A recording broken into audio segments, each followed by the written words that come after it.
Bonjour à tous. Alors dans cette nouvelle vidéo qui constitue l'épisode 3 concernant notre poste d'aiguillage, nous présentons maintenant le plancher de la cabine avec divers équipements. Donc le plancher de la cabine, c'est ce qu'on voit ici sur le plan, c'est le trait épais noir. Voilà. Alors avec la planche du kit ABE que j'avais récupéré, il n'y avait de quoi monter que 4 leviers mécaniques. De plus, je n'avais que la partie visible dans le poste et pas la partie mécanique située sous le plancher, qui aurait permis d'envisager de faire des leviers fonctionnels. Donc la partie visible, c'est ce qu'on voit ici, c'est le levier avec ici le cadre. Et puis on voit que la partie sous le plancher, il y avait aussi encore des leviers avec contrepoids et un système là avec des poulies de renvoi. Alors, comme on n'avait que 4 leviers, il fallait essayer de compléter ces 4 leviers d'une manière ou d'une autre, car il nous faut en fait 14 leviers pour prendre en compte notre réseau. Alors j'ai bien tenté de faire les pièces des leviers en scratch, mais la différence de finesse avec la photo découpe et la réalisation, et c'était pas du tout acceptable, on voyait beaucoup trop la différence. Donc je me suis orienté vers l'idée d'un poste en cours de transformation entre des commandes mécaniques et des commandes électromécaniques. Alors j'ai cherché des idées sur le web car on trouve beaucoup de photos. Et j'ai trouvé alors des photos de l'ancien poste d'aiguillage de Chalon-sur-Saône qui apparaissent en bonne harmonie avec notre poste. Donc ce sont les photos là que maintenant je vais vous montrer qui sont là derrière. Alors on voit le système de levier qui est ici. On voit là dans la longueur. Qu'on voit sur l'autre photo ici.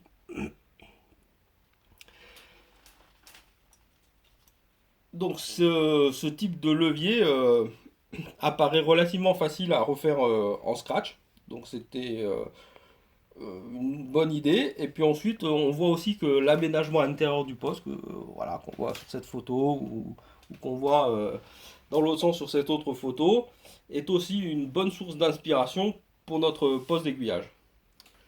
Voilà, donc le buffet des leviers, du coup, a été réalisé en carte plastique. Et voilà ce que ça donne, finalement, le résultat final. Voilà. Donc, on va trouver ici les 4 leviers en photo découpe qu'on avait avec le kit ABE, monté ici. Et puis ensuite, on a réalisé de l'autre côté, donc un système de levier comparable à ce qu'on a sur la photo ici.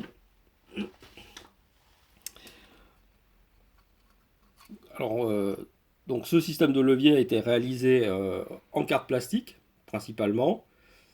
Même les leviers eux-mêmes sont réalisés un petit peu en carte plastique. Et puis la seule un peu difficulté, on va dire, c'est la partie supérieure là qu'on voit du levier avec une boule. Et donc voilà, j'ai cherché un petit peu comment réaliser ça. Et donc j'ai trouvé finalement les billes en verre, voilà, de chez Green Stuff, voilà, qui sont des billes qui font de 0,5, voilà, on peut les voir un peu mieux peut-être ici, qui font de 0,5 à 1,5 mm. Donc il y a une distribution de taille, il faut un petit peu essayer de choisir des billes qui font à peu près la même taille. Et donc voilà comment on a réalisé ce levier en scratch. Alors pour être quelque part un peu plus fonctionnel, nous avons ici des voyants, on les voit. Voilà. Nous avons des voyants ici tout du long pour chaque levier. Et donc ces voyants sont allumés. Et donc là, nous avons réalisé en fait un système d'éclairage à l'intérieur. Alors on ne le voit pas, hein, c'est difficile à voir. Mais on a réalisé un système d'éclairage avec 3 LED. Donc on voit ici les fils des LED là, qui sortent. Alors je vais vous montrer en gros comment c'est fabriqué sur un petit plan. Donc en fait, on a suspendu, donc c'est le dessin qui est là. On a suspendu dessous, ici, un petite feuille de laiton dans lequel on a fait les 3 trous pour les LED. Donc les 3 trous pour les LED. Donc la feuille de laiton est pliée en V. Et puis donc on a les LED qui viennent en quelque sorte éclairer les trous comme ça, voilà, qui sont les trous qu'on voit ici. Et puis pour en faire en sorte que la lumière se diffuse correctement sur l'ensemble des voyants, on y a mis ici une feuille au milieu de papier calque vertical, ce qui permet de bien diffuser la lumière. Donc voilà comment nous avons réalisé ces leviers. Alors, on a matérialisé aussi derrière la table d'enclenchement. Alors on a fait une table d'enclenchement ici, euh, juste pour... Elle sera à peine visible une fois montée dans le poste. Voilà, donc on s'est aussi inspiré de tables d'enclenchement, de photos qu'on a trouvées sur le web. Donc là, on a fait cette table d'enclenchement en utilisant des petits tubes de My Short de 0,3 mm. Voilà, donc elle court tout le long des leviers. Voilà, pour les leviers mécaniques, euh, donc on a fait un petit support supérieur où il y a les indications des leviers. Donc pour la matérialisation de ces supports, on s'est inspiré en fait de ce qu'on a trouvé voilà, dans le Loco Revue numéro 865 d'août 2019. On voit ici, c'est marqué décor, l'aménagement des postes d'aiguillage. Donc dedans, on trouve, je vais vous montrer ça.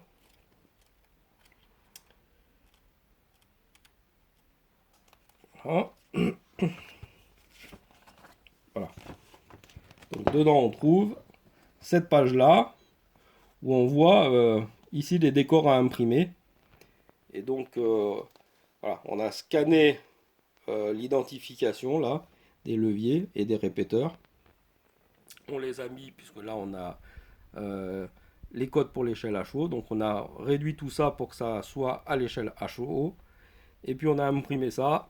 Et puis on a découpé ces images-là en face des leviers, comme on peut le voir ici. Voilà, alors sur ces leviers, on a mis un aiguilleur. Alors cet aiguilleur, il vient en fait de chez Model U en français ou Model U en anglais.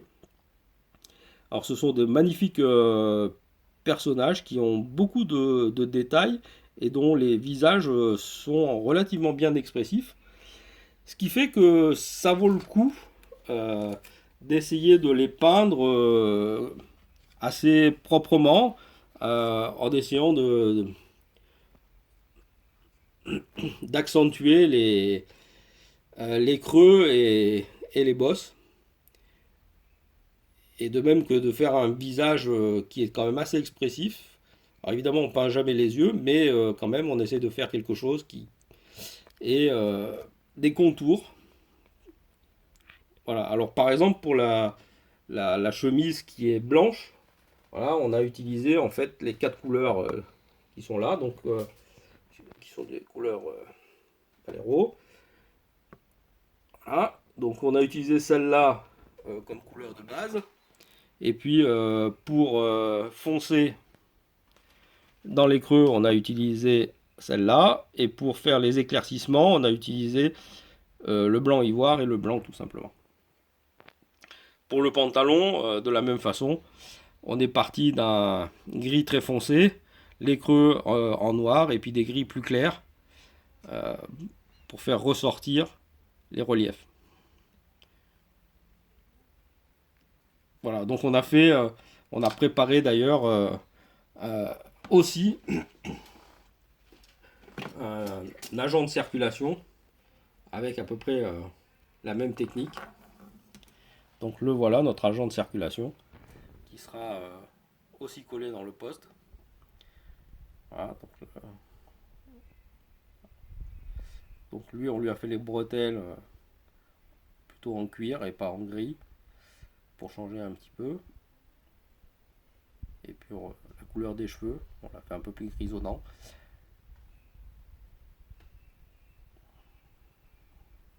Voilà. Et puis donc on a commencé à compléter dans le poste aussi les deux bureaux, le bureau de l'aiguilleur et de l'agent de circulation. Donc le bureau de l'aiguilleur est ici, le bureau de l'agent de circulation est ici. Alors pour ces bureaux, là on a commandé des bureaux en fait de chez Galopin Model, qui sont des pièces en résine provenant d'imprimantes 3D. Et donc ces pièces-là ont des détails et une finesse très grande, et donc sont absolument très jolies. Voilà, et donc les bureaux ont été peints avec des couleurs un peu variées, avec des techniques un peu différentes. Sur le premier bureau, c'est un peu comme le plancher, c'est-à-dire qu'on a fait une couleur de base en bois assez clair. On a passé une couche de shipping par-dessus, puis on a fait une couche avec du bois et de la terre d'ombre brûlée par exemple. Et puis ensuite, on est venu, grâce à la couche de shipping, on est venu écailler ou enlever euh, cette couleur de bois foncé pour faire ressortir le bois un peu plus clair. Donc pour ce bureau-là, c'est à peu près la même technique qu'on a utilisée. Et puis ensuite, pour des pièces de cette taille, il est important de faire ressortir les contours pour l'œil, pour bien les voir. Et donc il est important d'avoir des contours qui soient matérialisés de façon un peu plus claire. Et c'est aussi de toute façon plus ou moins la réalité, puisque les angles sont généralement plus lumineux. Mais aussi, ça permet de faire du vieillissement sur ces bureaux. Mais en tous les cas, il est important à ce niveau d'échelle de faire bien ressortir tous les contours. Alors pour le deuxième bureau, on a utilisé une technique un peu différente. On n'a pas fait du shipping, on a fait plutôt une couleur de base et puis on est venu faire par-dessus une couleur très légère, légèrement plus foncée, de façon à faire plus un petit peu des pigments dessus. Voilà. Donc ça donne un bois, une coloration du bois un peu différente. Alors les pièces qui viennent aussi avec les bureaux de chez Galopin Model, on a les deux téléphones ici, voilà, qui sont très jolies pièces. Et puis on a aussi la lampe de bureau là, qui est également de chez Galopin Model. Alors maintenant, il a fallu aménager un petit peu les bureaux. Donc pour le bureau de l'agent de circulation, euh, alors lui, il est un peu plus sophistiqué, on va dire. Euh, on lui a fait un système de poste, alors, pour lequel on s'est inspiré encore une fois de ce qu'on a trouvé euh, sur internet comme photo, mais qui provient en fait d'un numéro de Ferrovissime numéro 66. Donc voilà ce qu'on peut voir hein, sur une photo. Et donc on s'est inspiré fortement de cette photo pour faire pour faire ce post. Voilà où on voit ici le téléphone. Et puis en fait, on a fait en sorte d'avoir une lumière ici pour éclairer le bureau la nuit. Donc il y a eu, comme on peut voir, il y a une petite LED ici qui a été insérée également et qui éclaire le poste. Donc ça, on le verra tout à l'heure. Et puis pour le bureau de l'aiguilleur, ben, j'ai trouvé ça intéressant, même si ça sera peut-être un petit peu anachronique, on verra bien, mais de m'inspirer effectivement de la photo qui est là avec les premiers, disons, ordinateurs, enfin pas les premiers, mais disons des ordinateurs maintenant qu'on trouverait très anciens. Et donc j'ai eu envie d'essayer de reproduire un de ces types d'ordinateurs. Donc c'est ce qu'on a fait là sur le bureau ici, avec voilà ici le clavier. Et puis je voulais que ça soit l'ordinateur soit aussi ressemble à quelque chose de fonctionnel. Et donc l'écran est rétroéclairé par la face arrière à l'aide d'une LED violette qui provient elle de chez Decapod. Voilà, et donc on a fait quelques aménagements encore sur le bureau. Donc on voit des crayons à papier ici qu'on a fait là, qui sont faits avec de la grappe plastique étirée sous une flamme. Et puis là on a fait un petit classeur ici avec ici on a mis sur ce classeur le logo PLM qu'on a trouvé également sur internet et puis qu'on a réduit et qu'on a réduit à la bonne taille. Donc ce sont voilà, les logos qu'on voit ici. On a fait différentes tailles et puis c'est un de ces logos là qu'on a découpé qui sont donc des logos PLM que je trouvais assez jolis, intéressants, voilà, à mettre sur sur ce classeur. Et puis enfin sur le bureau de l'aiguilleur ici, on lui a mis un indicateur Chex. Alors pareil, c'est un indicateur Chex que j'ai trouvé sur internet, qui était l'indicateur d'ailleurs de la ligne Grenoble Gap. Alors on le voit ici en fait réduit à sa taille en chaud, mais c'était un indicateur Chex trouvé sur internet, réduit. Et alors cette fois-ci là, c'est pas le papier qu'on a découpé collé. Là on a fait en fait un papier calque sur lequel on a refait exactement l'impression de l'autre papier. Donc le voilà, donc c'est un papier calque. Alors les couleurs changent un petit peu par rapport à l'impression sur papier. Et puis c'est le calque cette fois-ci qu'on a mis sur le bureau de l'aiguilleur.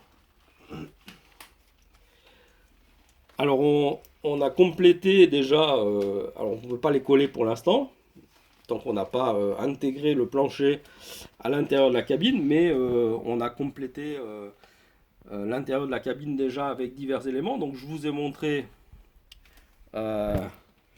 notre agent de circulation, toujours de chez Model U. Et pour cet agent de circulation, on lui a fabriqué d'ores et déjà une casquette. Voilà.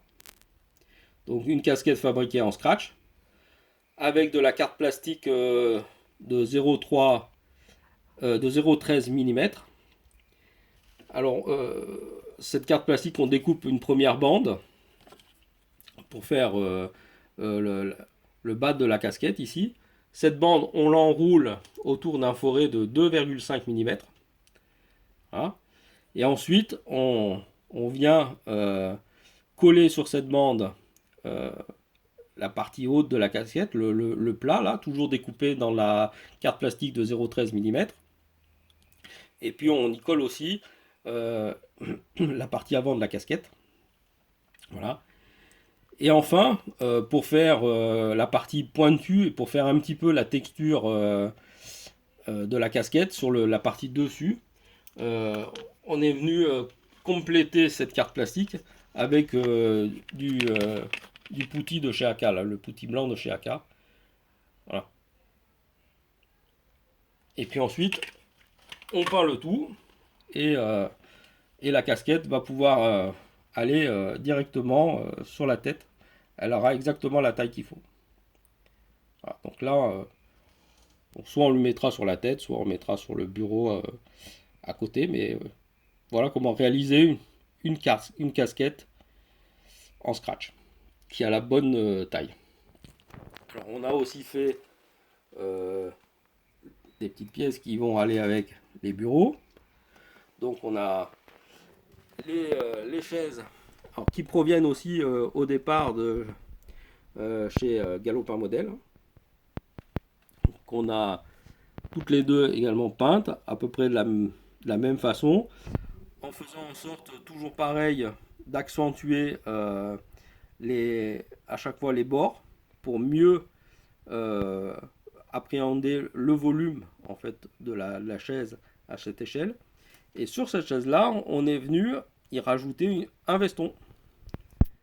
Voilà. Une veste.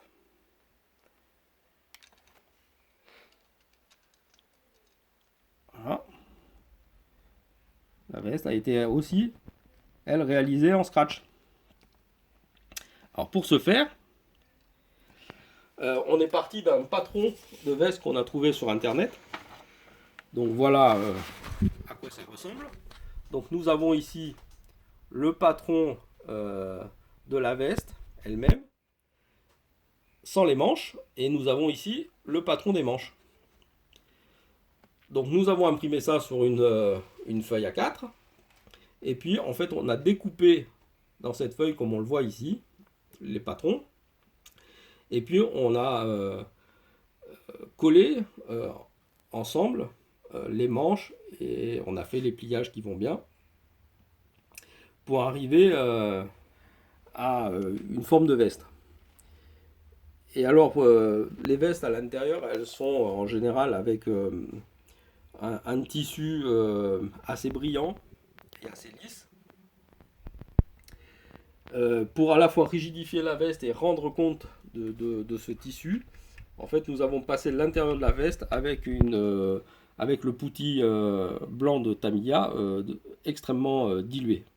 Et ce qui permet aussi, en fait, de faire en quelque sorte comme un collage de la veste. Voilà. Et ensuite, nous avons peint la veste avec des tons de gris, en essayant encore une fois d'accentuer les creux avec des couleurs plus foncées, du noir, et accentuer les reliefs avec des gris plus ou moins clairs.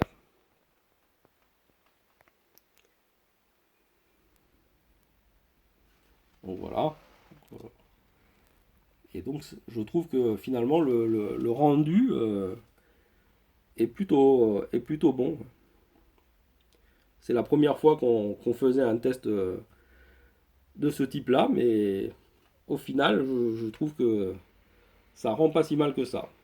Alors on a complété aussi d'ores et déjà le bureau également de l'aiguilleur, avec un bureau qui viendra se mettre comme ça sur le côté. Voilà. Voilà, alors ça, ce bureau est entièrement réalisé en carte plastique en scratch. Tout sur le bureau d'ailleurs pratiquement est réalisé en carte plastique en scratch. Donc nous avons fait ici un petit bac à documents dans lequel on fait d'ailleurs, on le distingue mal, mais nous avons fait une impression ici d'une feuille de la notice de ces CDM Rail en ce qui concerne les feux de signalisation. Il y a par contre la lampe ici qu'on retrouve qui vient de chez Galopin Model.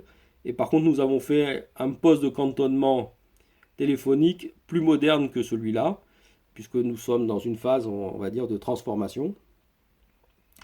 Et donc c'est un poste d'ailleurs qu'on peut revoir en gros sur les photos là qu'on a trouvées sur internet. Donc on voit, on s'est inspiré effectivement, on voit de la photo qu'on trouve ici.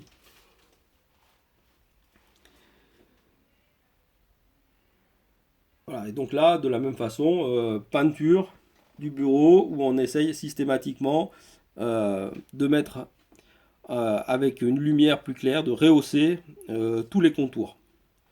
Voilà, ce qui permet effectivement d'avoir à l'œil de mieux appréhender l'ensemble des volumes. Mais voilà en gros ce qu'on va trouver. On a aussi prévu d'ores et déjà une armoire, toujours une armoire de chez Galopin Model, voilà, qui viendra se mettre ici, qu'on a peinte à peu près avec la même technique que pour les bureaux. Et puis on a aussi des radiateurs qui proviennent de chez Galopin Model qui viendront se mettre là sur les côtés. Donc, il y a un radiateur qui viendra se mettre de chaque côté. Alors pareil, là c'est une peinture grosso modo blanche, avec pour accentuer les creux, être un peu plus foncé, on a utilisé les couleurs ivoire afin de donner un peu plus de relief à l'ensemble. Bon, voilà grosso modo ce qui est prévu pour l'instant dans ce poste d'aiguillage. Alors on a prévu encore d'autres choses qui sont des rideaux aux fenêtres, mais ça je vous montrerai plus tard puisque nous avons fait différentes sortes de rideaux et que chaque sorte de rideau correspond en fait à une technique un peu différente. Donc nous montrerons ces rideaux un petit peu plus tard.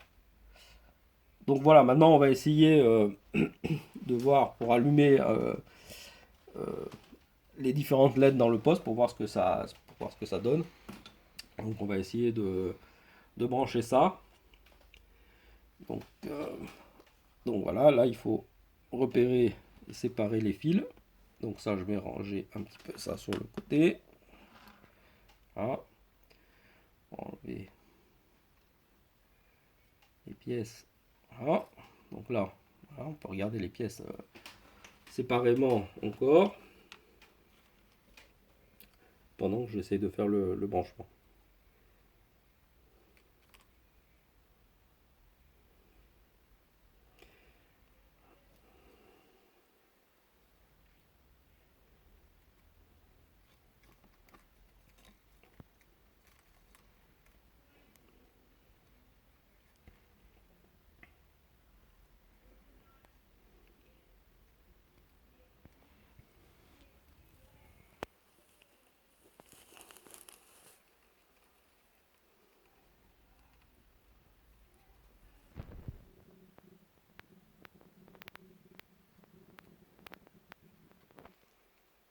Donc là, les fils sont évidemment un peu entremêlés.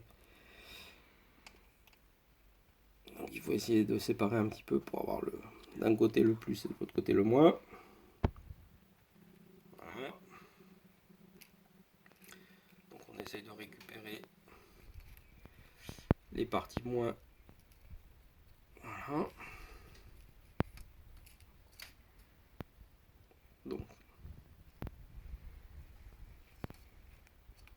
nous avons ici. Voilà.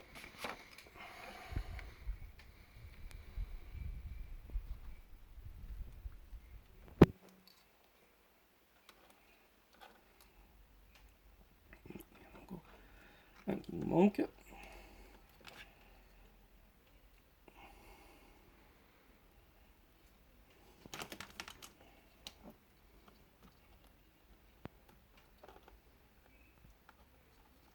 Voilà. Les plus, ce sont les diodes qu'on a ici.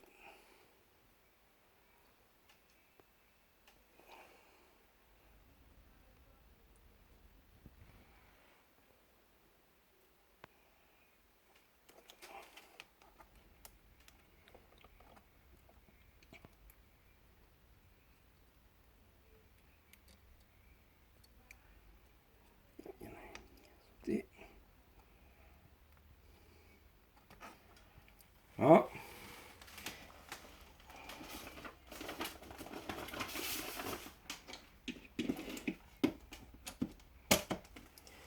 Donc voilà ce que ça donne. On va essayer de d'éteindre. Donc voilà, on voit l'éclairage ici du bureau, on voit l'éclairage de l'écran d'ordinateur et on voit ici l'éclairage des. Alors on va essayer de faire un peu plus le noir. Ne vous inquiétez pas du bruit. On va se mettre un peu plus dans le noir.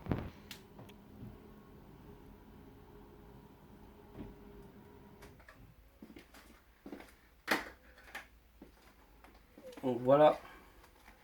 Donc on voit cette fois-ci les différents éclairages. Alors si je allume, voilà. Voilà. Donc voilà l'aménagement intérieur qui est en cours de construction, qu'on va bientôt intégrer à l'intérieur de la cabine du poste d'aiguillage. Et quand tout sera monté, on fera une dernière vidéo pour montrer les différents éléments qu'on ne vous a pas montré encore jusqu'à présent, et en particulier la fabrication des différents types de rideaux. Voilà, et ben J'espère que cette vidéo va vous plaire. Et je vous retrouve bientôt.